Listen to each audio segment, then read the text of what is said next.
ولسمشر غني ناشنا لوبه وکړه چې کړي او څه کوي درلیدونکو نور په ویډیو کې وګورئ زموږ د یوټیوب چینل هم در سره سبسکرایب کړئ ترڅو له نو موضوعات او تازه خبرونو له نور پر وخت خبر شئ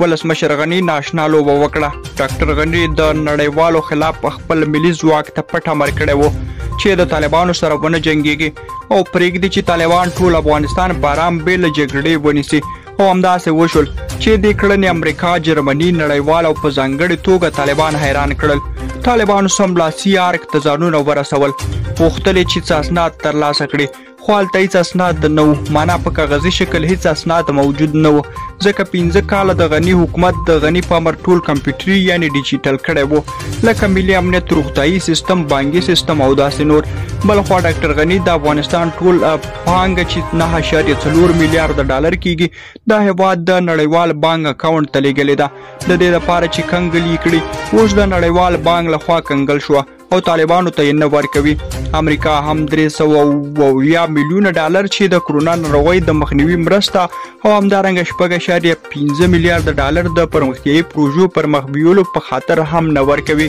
نو اوس طالبان د پیسو د ورکولو د یو ستر بحران سره مخ دي د افغانستان په بانکونو کې فقط دومره روپۍ دي چې د یو څو میاشتو بسنه وکړي د افغانستان برخه هم د تاجکستان ده که پیسې ورنکړي هغه به هم بند شي د افغانستان بانکي سیستم ډیر اثري دی د دې لپاره چې دا کاري سیستم فلج نشي طالبان خلکو ته په تلویزیونونو او په هر ځای کې چغې وهي چې خپل دندو ته راشي ځکه چې د دې سیستم د پرمخ بیولو وړتیا نه لري ډاکټر غني نړیوالو سره داسې پیاوړی د شطرنج لوبه وکړه چې نړیوال او طالبان پرې وس پوښول د دې په ځای چې جګړه ور سره وکړي کومه چې د نړیوالو غوښتنه و اوس په عصري سیستم د خلکو واټن د طالبانو سره پیدا کړ لامل دغه پیاوړی شطرنج دا و چې نړیوالو دواړو لورو ته مرسته کوله او نه غوښتل چې جګړه پای ومومي غني نور د افغانانو بنسټونه نه نړول او نه یې وینه تویدنه خوښېده چې خپل هم په یو لیکنه کې د فیسبوک له لارې همدا څرګندونې کړې دي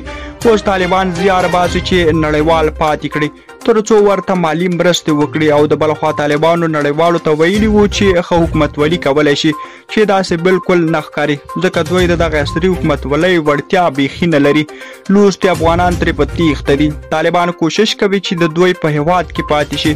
خو دلته یوه بله ستونزه دا ده چې د دغه لوستي کول نیمایي برخه ښځې دي چې په دغه عصري سیستم پوهیږي او هغوی سره هم د دوی ستونزې دي معنا دا چې طالبان یو بلې جګړې ته داخل شول اوس معلومه نه ده چې دا جګړه به وګټي او که نه دې ته وخت ځواب وایي درلودونکو تاسو هم خپل نظرونه په کمنټ کې شریک کړئ او په پای کې بیا وایم چې زموږ د یوټیوب چینل هم در سره سبسکرایب کړئ